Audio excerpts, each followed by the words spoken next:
Hello and welcome to our first session. So this is our first technical session with the first talk by Sushan Konar. So Dr. Sushan Konar did her PhD in the Raman Research Institute, Bangalore, under Professor Dipankar Bhattacharya, and uh, and now she's at the National Center for Radio Astrophysics, which is in Pune. That basically hosts the GMRT, the Giant Meter Radio Telescope. That is the largest. It's one of the very best facilities we have in India for radio astronomy, and she works over there. Before joining NCRA, she was also at IIT Kharagpur, and she's very active in research as well as education, and that's why we are good friends. So today Sushan will talk about, she basically works on neutron stars pulsars, and she has 3 talks today, tomorrow, and day after. So today she will talk on this thing, and this will be pure English. If you like, she can do Bengali, but Hindi Urdu will be difficult. So welcome, Sushan.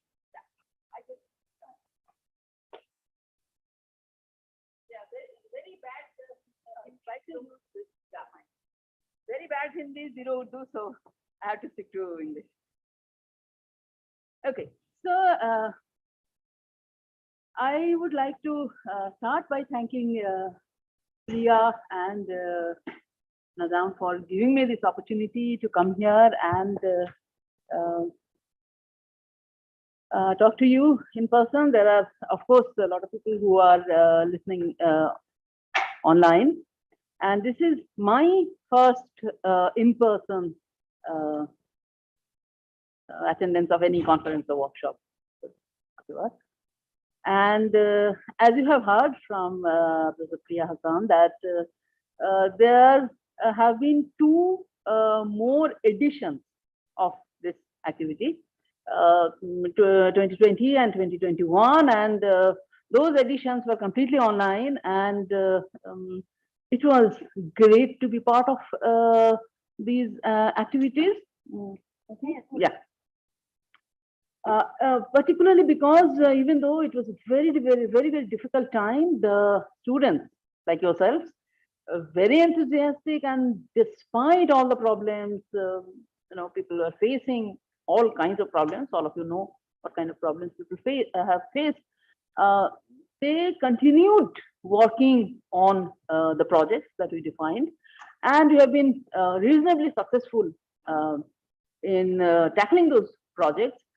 So this has been a great activity as far as I am concerned. So this is the 3rd edition, and this is the first hybrid version. Some of us have the opportunity to be present in person. So let's begin. So the first edition, as Priya has mentioned, was about astrophysics from archival data. And people who are interested in astrophysics know that there are telescopes all over the world working in various frequency bands. It could be radio, it could be optical, it could be X-rays, and so on. And a scientist or a group of scientists want to investigate certain object. They put a proposal to these observatories, and then if their proposal is accepted, then they're given time so that this particular object that they wish to study, this is observed by the observatory, and then the data is taken, and then data is given to the scientist or the group of scientists who have proposed to see that object. Now, after they have looked at the data used for whatever investigation they wanted to do, it's a policy of every observatory that after, depending on the observatory, after 3 months, 6 months, 1 year, after elapsing a certain amount of fixed time, depending on the observatory, this data is made public, in the sense that data is put out in an open repository, and then anybody can use that data and do whatever research on that data. See, please remember that astrophysical data is like a a never-ending mine. You can keep getting things out of it. It's not that the first investigators who have done something and then you have nothing in that data. So this is the kind of research that was being addressed when the first edition came, that is from archival data, meaning the first proposers have used it and it has been archived. Now you can do whatever. So I had this a slightly different idea that I am basically a theorist. Now, what do astrophysics theorists do? They do something very different. Because astrophysics is not a fundamental branch of physics, we are something like an applied branch of physics. We use the basic principles of physics to understand the universe. So what does a theorist do? A theorist looks at the long-term pattern of the data for whichever system you are interested in. Some people might be interested in galaxies. Some people might be interested in the sun. Some people might be interested in all these planets in the solar system, as well as extrasolar planets that you keep hearing about. If you remember 2019 Physics Nobel Prize, one of the recipients were two persons. The part of the Nobel Prize went to finding a unique technique to detect exoplanets. We call them exoplanets, planets outside our solar system. So whatever system you want to study, so a theorist looks at the long-term data and tries to interpret the long-term behavior. Okay. So I had this idea that instead of looking at the data of a particular system, we look at the long-term data. And where do we get that data from? We don't even go to the data, actually go to the papers, published papers. Somebody has said, okay, I have looked at this data of this particular system, and my calculation, my analysis of the data gives me a particular value of the magnetic field for this system, a particular value of spin period for this system.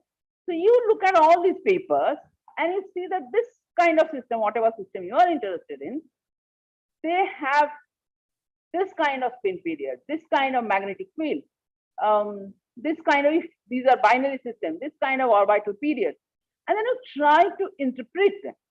So that is the kind of project that we have been addressing in these last 2 years.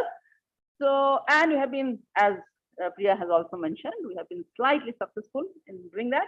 So let me go to the nitty-gritty of this activity. So data, I have talked about data a little bit. Archival data may be thought of as any sort of information previously collected by others amenable to systematic study. Somebody else has collected it and somebody else may have also worked on it, but so as I have already said, astrophysics is basically application of principles of physics. Now it doesn't end there. Astrophysics is also a laboratory for extreme kind of physics. What kind of physics? The kind of physics that we cannot examine in the terrestrial laboratory. If, for example, we are talking about very large masses, stellar masses, we really cannot do the experiments here on Earth. If we are talking about very strong magnetic fields, we cannot do those experiments on Earth. So what we have to do is fundamental physics in the extreme limits. If we want to understand the fundamental physics, then also we have to go to astrophysics. So that's why it is an applied physics branch of applied branch, a branch of applied physics, but it's very different from other branches of applied physics. It has significant contribution in fundamental physics. And in particular, neutron stars that I'll talk about mostly is one of the very unique systems in which you study physics in extreme limits. So for example, I'm sure all of you know that the sort of confirmation for Einstein's theory of relativity came from a solar eclipse. The basic, without going into the details of Einstein's general relativity, what it said is that the presence of a very large mass, presence of any mass, would bend the space-time, and therefore the path of light ray would be bent.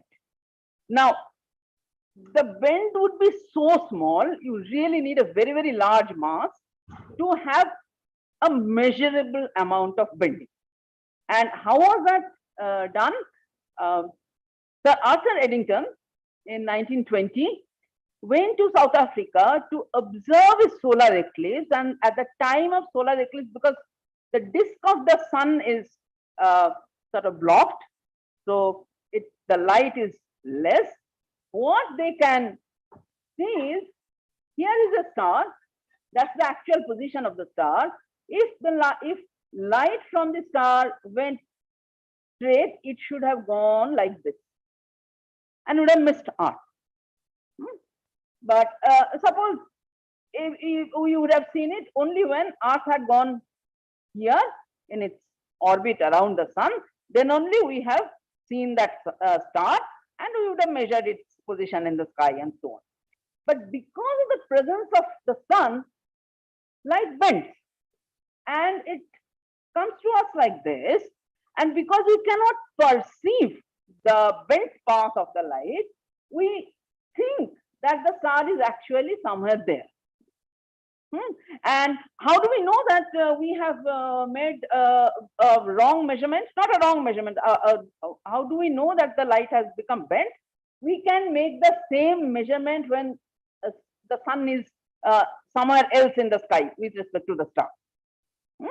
So when we can see the star, when the sun is not in the vicinity, and compare it when we see the same star when sun is in the vicinity. Of course, you must have an eclipse in order for the sun to be dimmed.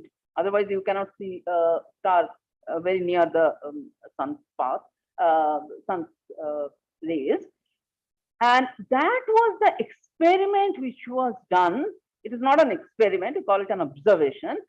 So, Sir Eddington did this observation, made his observation and confirmed Einstein's theory of relativity. So now we study relativity in undergraduate, in graduate classes, but this fundamental branch of physics could not be established unless we had astronomy helping it. Okay, so that's how astronomy comes in for when we want to build up physics in extreme regimes. So this is another way of saying the same thing, that this is the space-time fabric which has been modified by the presence of a massive body here, and so light goes like this. And in another direction, light goes straight, but if it is coming here, it's like, you know, you have a depression in the fabric of the space-time, and you have to walk through that depression. Okay. So now astrophysical data also has another very peculiar property to it. You do not have any control on the data. Suppose you have a piece of material, whatever material you want to study, you can take it to the laboratory, you put it under high temperature, put it under low temperature, high magnetic field, low magnetic field, and do all sorts of experiments and want to understand the property of that material. That is not true of astrophysical systems. You get what you get. Whatever is coming from the sky is your data. You have absolutely no control of the data. So therefore, what is very important is to have a very good understanding of basic principles of physics so that you can interpret that data. Because you have no idea what the system is, you have no idea what the environment is. Everything you have to interpret on the basis of your understanding of the basic principles of physics. The other thing which I feel that young people like you would be very, very interested is astrophysics data is really, really large, and astrophysical data has actually been driving big data technology. All of you use Wi-Fi, right? There is not a single person who does not use Wi-Fi in today's time. The Wi-Fi technology came from the radio astronomy. Okay. So, and there are many other things. For example, all the medical imaging technologies, MRI, CT scan, etc. All this came from astrophysical data technology. So this is another way. But why astrophysics drives big data challenges is here is a small cartoon that I found on the internet. You see that many of you may have heard about the square kilometer array telescope, the new generation of telescope that is coming up. And look at the data sizes. Today, this is the size of the data used by Facebook all over the world per year, 180 petabytes. Google, around 100 petabytes. And these are various other such public domain software. This is LOFAR.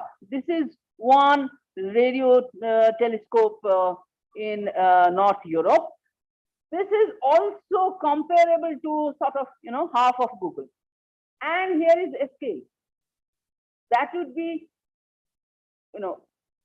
sort of like 60% increase onto the Facebook. But please remember how many users we have on Facebook. Whole world is tagged onto Facebook, right? And this is one single radio telescope. So therefore, managing this data is a huge challenge, and that is why astrophysics has always been at the forefront of big data challenges. And many of the astrophysical software developed to handle astrophysical data has been then used for our regular everyday activity. Now, so as I have said, what I deal with is the process data. I really do not deal with the kind of data that SKA churns out. I leave it to my other colleagues to process that and give me some tangible physical numbers, and then I do some modeling on that. So I basically depend on theoretical interpretations. So here is an example. So now we are slowly going to neutron stars. So this is a catalogue maintained by Australian National Telescope Facility. And what you see are these points are all of these points are neutron stars. On the y-axis, you have magnetic field. On the x-axis, you have spin period, both in logarithm. And if you can count these zeros, I don't know if you can count these zeros, this comes in a very peculiar axis. So the top one here is 10 to the power 16 Gauss. And some of you may not be familiar with Gauss so much. So this is one Tesla is 10,000 Gauss. Okay. So this is 10 to the power 12 Tesla. Okay. And on the other hand, the spin period here is millisecond spin period, and there is about 10-20 seconds. So we have neutron stars. This is a kind of star, extreme kind of star, which can support magnetic fields up to 10 to the power 16 Gauss, but spinning at with a spin period of 1 millisecond. You understand that? What kind of a very, very extreme system that. So therefore, the interest in this object is that you'll see that there are all sorts of objects, but they have all different colors. So different colors refer to different characteristics, which people have gone and observed and seen how they behave and so on. So therefore, this particular plot, this is not a raw data plot. This plot, which has about, I think 3,500 points on this, no, maybe around 3,000 points on this. but it has many times more published papers which has attributed to this data. So this is all process data.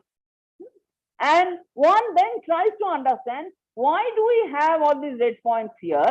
They have certain characteristics. Why do we have all these blue points here? They have a particular kind of characteristics. So one tries to understand what is happening, that there are a bunch of neutron stars which are behaving one particular way, another bunch of neutron stars behaving in a very different way. So that is what one is trying to understand using principles of physics. And because neutron stars are so extreme, we are also in that process trying to get a handle on the fundamental principles of physics itself. So it's a two-way process.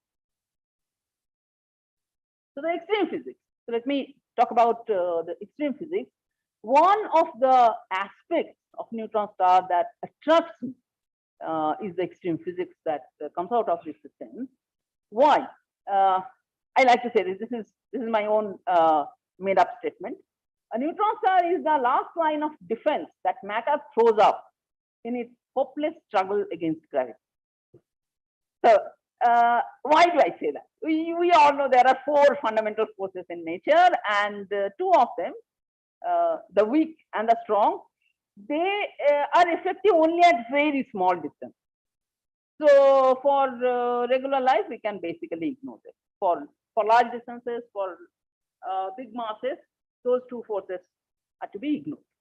Now the two forces that are long-range forces, all of you know, these are electromagnetic force and the gravitational force, and both are, at least in Newtonian approximation, both are inverse square law, goes as 1 over r square. Well, r is the distance between the two particles that you are considering. Now, as you know, the universe is charge neutral. All of us are charge neutral, right? So therefore, the effective electromagnetic force is very, very small. I do not know if you have taken the people who are sitting here or the people who are listening online. If you have taken any condensed matter or solid state course, the force by which we are bound, we are not bound by gravity. For example, this fellow is not bound by gravity, but the atoms are still not flying away because these are bound by effective electromagnetic force. It gets, added, subtracted because there are all sorts of charged particles there, and that is called van der Waals force. It's a very weak force. But in the end, when we talk about large masses, what matters is gravity. So, and gravity is an attractive force. In electromagnetism, we have both kinds of forces, attractive as well as repulsive, because there are two kinds of charges. We have only one kind of mass. There is no negative mass, right? So gravitation is always attractive, and therefore, in the end, gravity prevails. There's nothing to sort of hold against gravity. Matter does various things. There are internal pressure of the material which holds gravity, and neutron star represents the ultimate squeezed state of matter which can hold gravity. Now, in these three lectures, we would not have much time to talk about those issues. But so what we are seeing here is an extremely squeezed state of matter, and you are familiar with that squeezed state of matter, which you see in the nucleus of an atom. That is the extreme squeezed state of matter. And here is a neutron star. Look at that. Mass is between 1 and 3 solar mass. So it's as heavy as a solar mass, but the radius is between 10 to 15 kilometers, much smaller than the city of Hyderabad. Hyderabad is a huge city, and it's one tiny fraction of the Hyderabad city, but has a mass as high as the sun. So therefore, as you can see, the densities are, average densities are higher than the nuclear densities. That is what I call the extremely squeezed state of matter. And therefore, if you have this free state of matter, which is like a nucleus of an atom, but in a bulk, right? So it's a 10 kilometer size object, and all of 10 kilometer is at that kind of density. We have very peculiar properties of this object. So it has extreme strength. The material is extremely strong. It has very high viscosity, very high shear modulus. Again, people who are who remember their solid state classes, the stronger the material, the higher shear modulus it has. For example, say a piece of wood has much smaller shear modulus compared to a piece of iron. Iron is much stronger. So that's very extreme properties of thermal and electrical conductivity. Okay, extremely large thermal and electrical conductivity, which means it will transport heat and current just like that. Very high conductivity. Exotic states of matter. Again, this is also another reason why I love neutron stars, is that you really have to learn your condensed matter in order to understand stars. So these exotic states of superconductivity, superfluidity happening in neutron stars, but at such high density. And there are exotic phases of matter, which we normally do not see in terrestrial conditions, are quarks, hyperions, Keon condensates. People who have taken their particle physics courses would remember these exotic particles. These are also expected to be existing in the interior of the neutron star. So therefore, to understand physics with such extreme, under such extreme conditions, we have to go to neutron stars, because terrestrial laboratories would not be able to give us the physics. So but of course, when you observe a neutron star in the sky, you don't see all that. You have to infer from whatever you get. What do you see actually? What you see is very fast rotation. So I would urge all the students to do this calculation, please. The minimum spin period that a rotating object, so take Newtonian physics, you have a rotating ball, it's rotating, and it's a self-gravitating object. So what is the highest frequency of rotation it can support before centrifugal force would make the particles fly off from the surface? So if you do that for neutron star numbers, what you get is, this is about half a millisecond. So this 10 kilometer large object, which has a mass of a sun, can spin with that kind of spin period.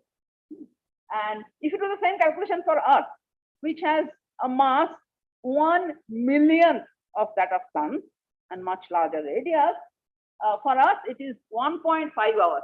I would urge all the students to go and do these calculations. And we have already detected neutron stars at about 1.4 milliseconds. So it's still, about 3 factors larger than what it can be, but this is what we have already detected. Magnetic field. So I would again urge students to go and do this calculation.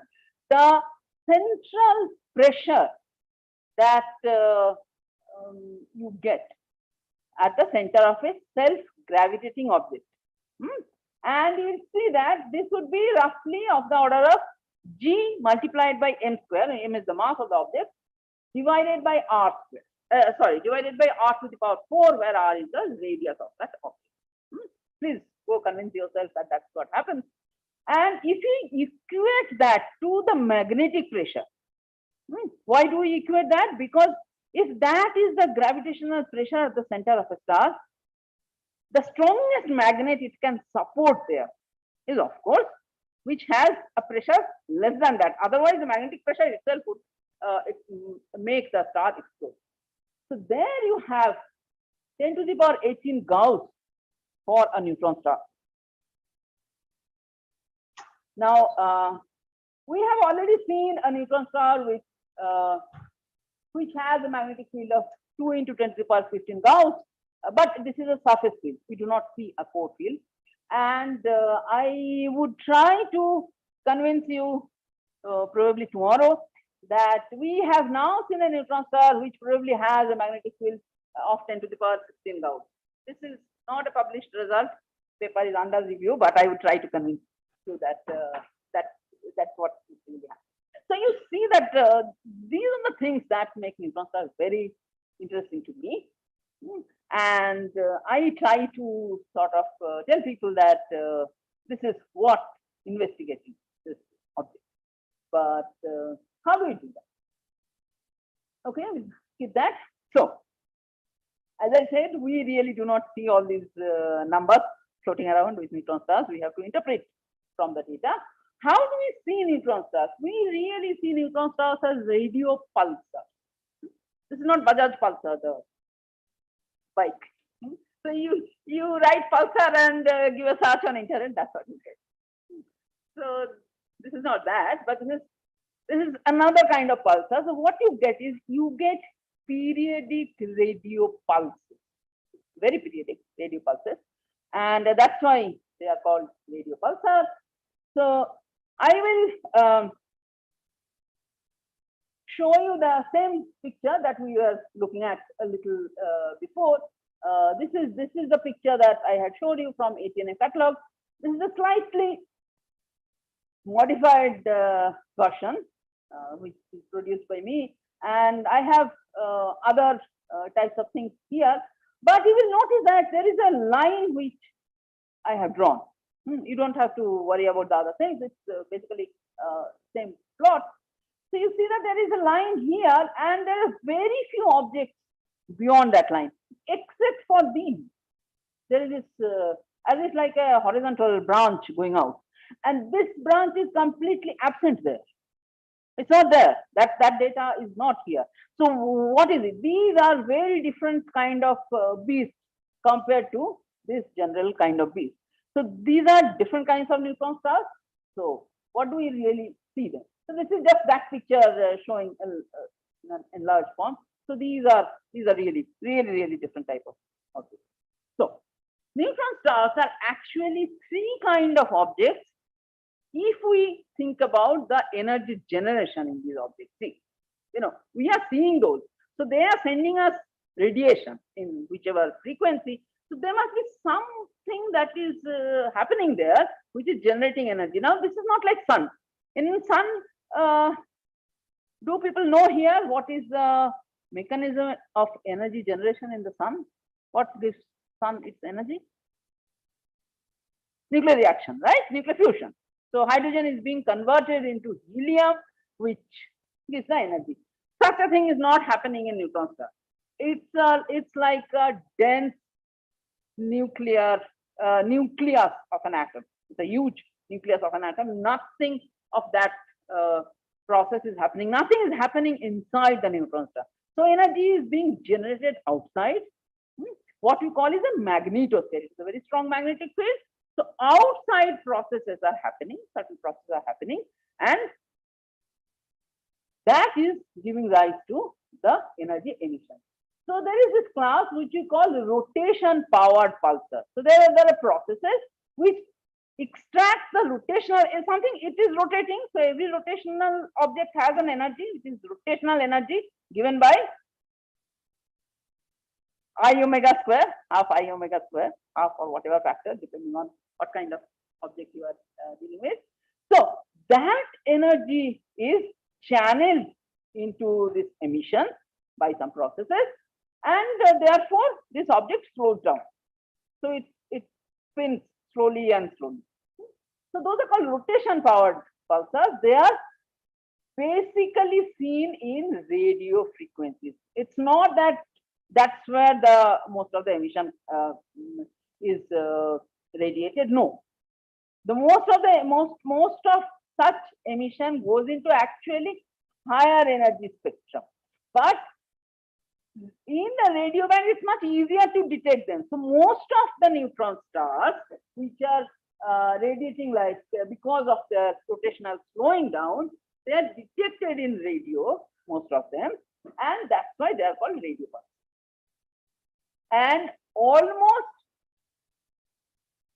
what should I say, 90% of the neutron stars are radio pulsars. We see them as rotating, as giving us regular radio pulses. So they are all radio pulses. Now there are various subclasses of that. Do not worry about it. Then we have accretion powered objects. So material, there is a binary companion to the neutron star, and material from that other star is falling onto the neutron star, giving rise to X-rays. So this is not being done by the neutron star itself, but because there is a companion which is transferring some material onto the neutron star, and therefore we have X-rays. So those are called accretion powered objects. Now let's go back to this. So these are all accretion powered objects. No wonder that they are in a completely different region of the plot. Also, some of these long uncertainty bars on these objects, these are also accretion powered objects. The rest of the all these orangish fellows, they are all rotation powered. And there are these things which we do not have a good name for them. We call them internal energy objects. What is internal energy object? We really do not know what's happening inside them. Some internal source of energy is there, and we call them internal energy objects. One of the major group is magnetars. Tomorrow we'll talk about magnetars. What is the source of the energy? The source of the energy is the decay of ultra strong magnetic field. So those are magnetars. Please remember that magnetars are objects which not only have strong, very strong magnetic field. There are radio pulsars which also have very strong magnetic field. Magnetars are specifically those whose energy emission comes from the decay of the magnetic field. They are slowing down. Rotational slowing down cannot explain their energy emission. So those are the magnets. And there are other things which are, only newly born neutron stars. They still have the supernova heat left over, and that's why we are being able to see them and so on. So these are all internal energy objects. So what is happening is we are basically interested in magnetars and the radio pulsars. Why? I'll tell you. So radio pulsars, as I say, this is the kind of pulse train that we see for a radio pulsar.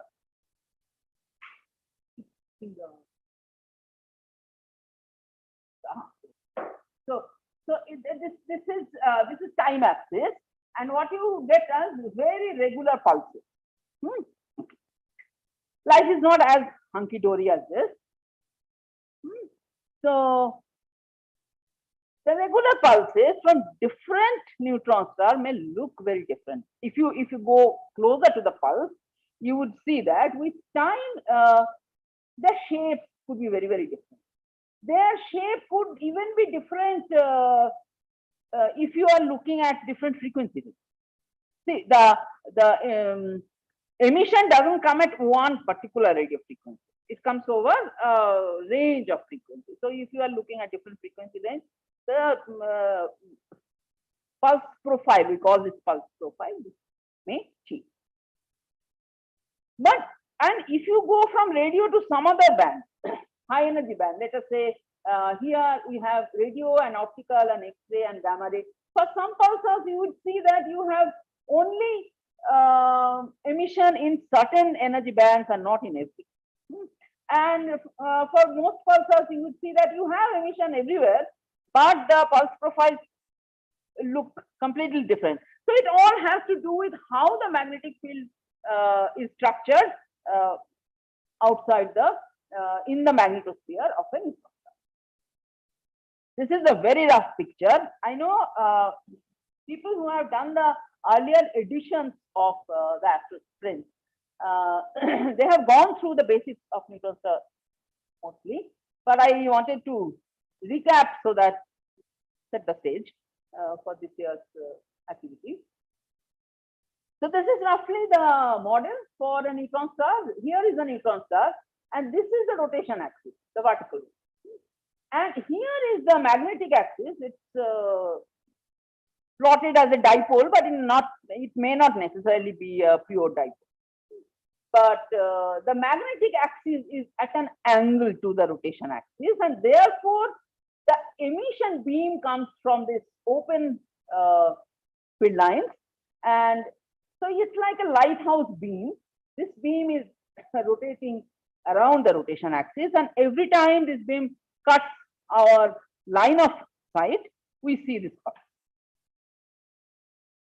So why do we have this rotation? Because this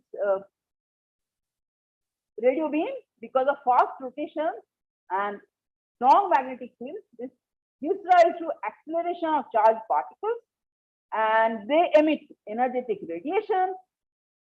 We have pair production, electron positron pair production. So again, we have many more charged particles which move along the magnetic field lines. They give rise to synchrotron radiation and counter scattering, and also curvature radiation. So this is the process of emission. I'm not going into the detail of that. And as a result, the spin period I have already discussed. The spin period is about from a millisecond to about now I wrote 10 to the power 1.5, which is about 30 seconds. And only 2 days ago, there is a paper which says that radio pulsars has been detected with spin period of 76 seconds. Earlier this year, there was a neutron star. One does not know it's a neutron star. An object has been detected which has a spin period of 1,000 seconds. And all various investigations are slowly now converging onto the idea that that also is a neutron star. So instead of 1.5 here, I should write 10 to the power 3. So 10 power minus 3 to 10 power 3 seconds range. And as I said, surface magnetic field is 10 to the power 8 to 10 to the power 15 Gauss. This also probably would go up to 10 to the power 16 Gauss. And this can be roughly explained by a dipole magnetic field assumption. Now, if we look at the spin period of all these neutron stars, this is what we see. And you can immediately see it's a bimodal distribution. So there is one population here and there is another population here, and there has to be some explanation for this. All neutron stars are not similar.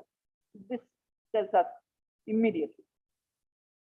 Now, so therefore, this is one region of interest, and these are the ones which have spin periods in the millisecond. We call them millisecond pulsars.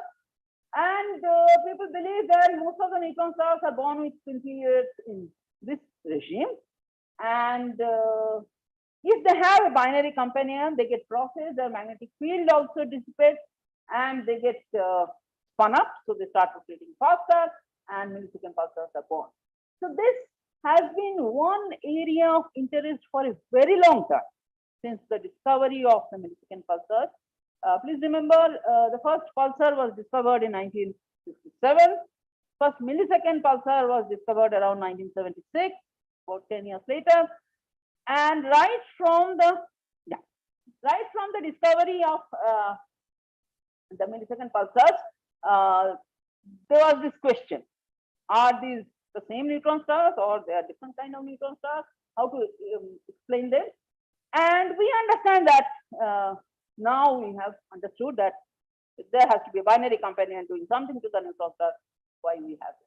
Now, the story has moved to this side, to the higher spin periods, the longer spin periods, the slower objects. Why the slower objects? That's where all the interesting thing is happening. We are out of time today. We will continue the story tomorrow.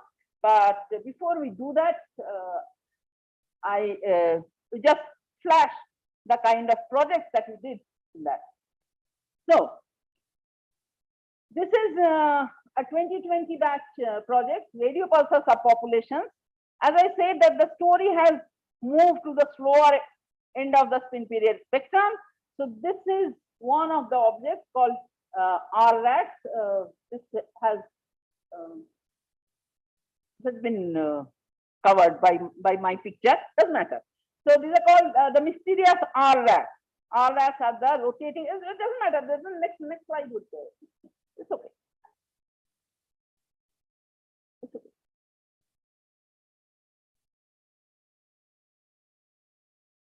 We'll talk about this in detail tomorrow.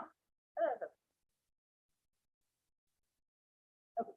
So this is one project we did with the 2020 batch. As you can see, this is archived. This is accepted in J, and we have also presented a poster in ASI this year, 2022. And the first author, Abhishek, happens to be working in Hyderabad Central University at present. So tomorrow he is coming for the team.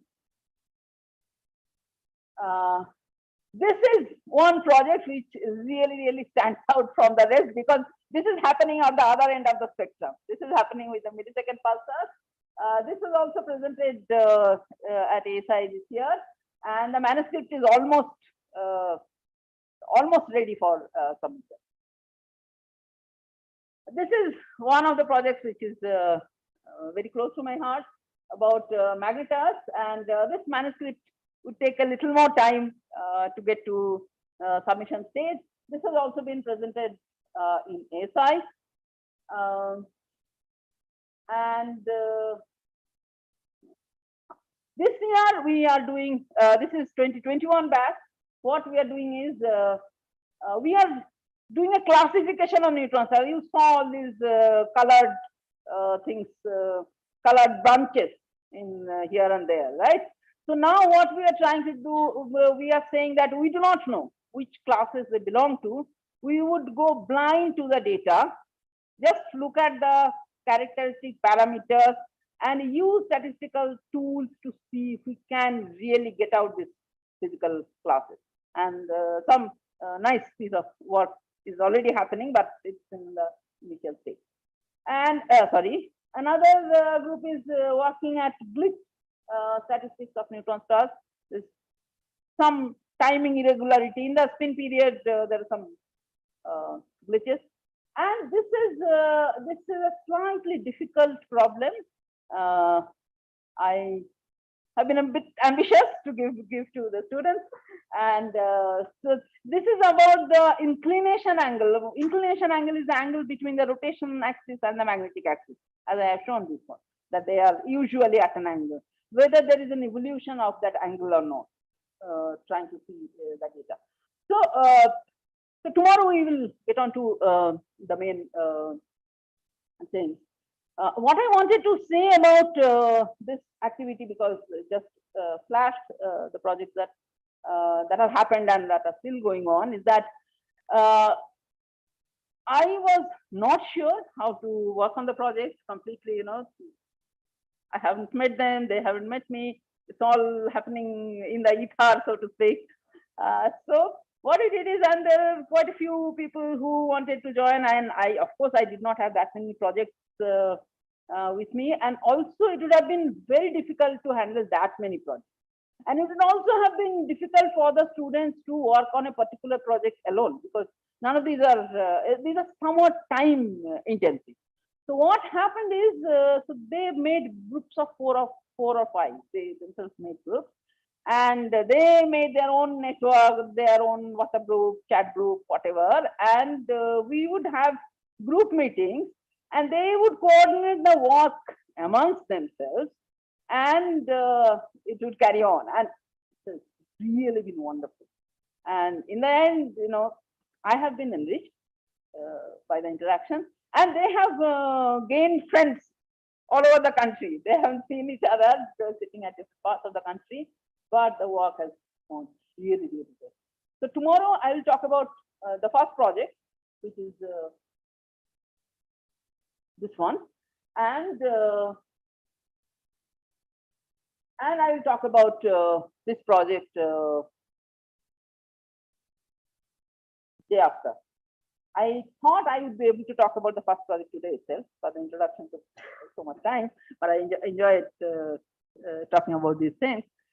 So I'll see if I can talk about something else, a little more about the classification of the neutron stars, which is happening this year. on the last day. Okay.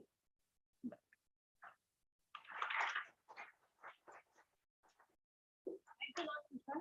So we take one or two questions or problem. Yeah, we are tight on time, but one or two questions. Ask some questions.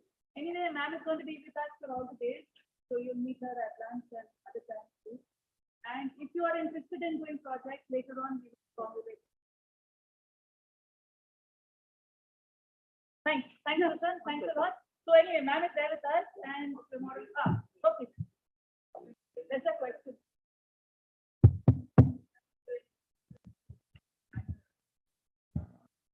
Go on. How can you? No. No, that was no. It's a star by itself. You cannot have a star sitting on a planet. In the lab, you can probably create something would be, that kind of density and all. Density is black holes and nuclear density is it's a nuclear density. It's a nuclear. All nuclear at the same time. That kind of thing. Yeah. Okay. Yeah. You can see.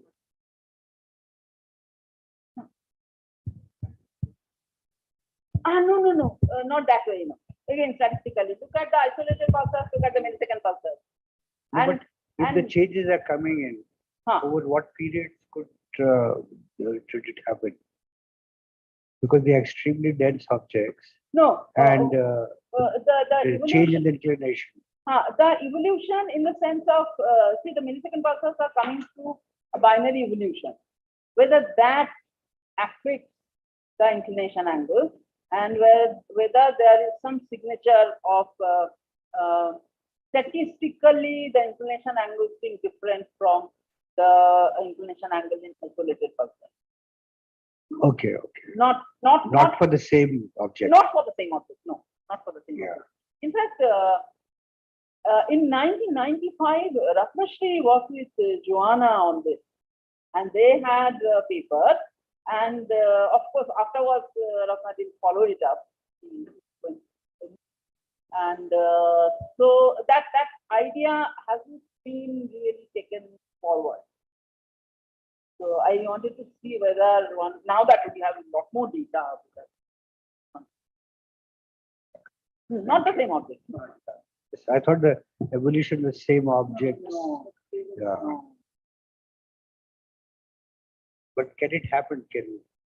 Can they evolve where the spin and the magnetic axis can shift? Some people are saying that there seems to be some indication.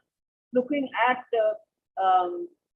somewhat older pulsar and somewhat younger pulsar. But the statistical errors are still not sure. Because you see, the inclination angle would also depend strongly on the supernova peak direction. And every neutron star would not get a similar kind of peak. So they may initially have a distribution itself, top of which the evolution will happen. That's a key problem, I would say. Yeah. But fine. Okay. Just seeing whether we can get something. So thanks, Sushan. Thanks a lot. And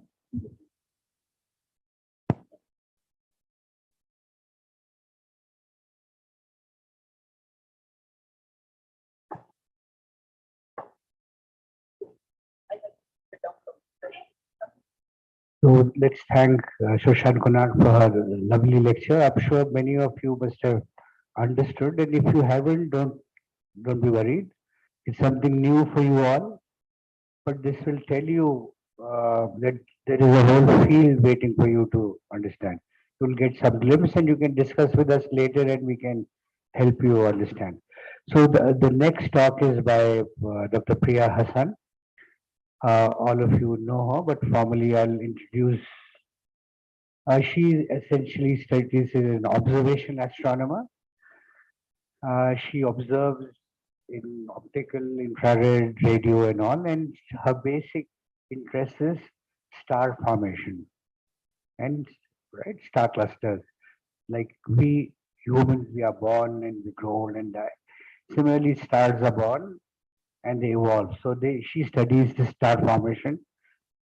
Today she'll be talking about the data in astronomy, the first talk, and how essential it is.